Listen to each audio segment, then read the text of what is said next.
morning. Good And morning, Doctor. yan. Castillo. Yun, Nanay Belinda. Oh. Nanay Belinda Carag. Ara. How old na po kayo? 86 na. 86. So, napano si Nanay Belinda? Opo, anong February 27, gabi yun, tumaas yung sugar.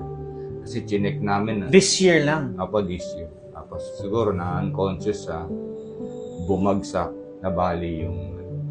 So, nung tinest po namin yung yung sugar niya, yung... Una, hindi na mabasa. HI lang nakalagay. High? Opo, high na.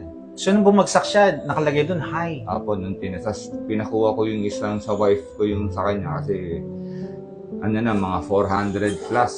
Hindi ko Oh. na matanda ni exact. So, Taas mo na. Taas po. Nahilig sa matatamis, no?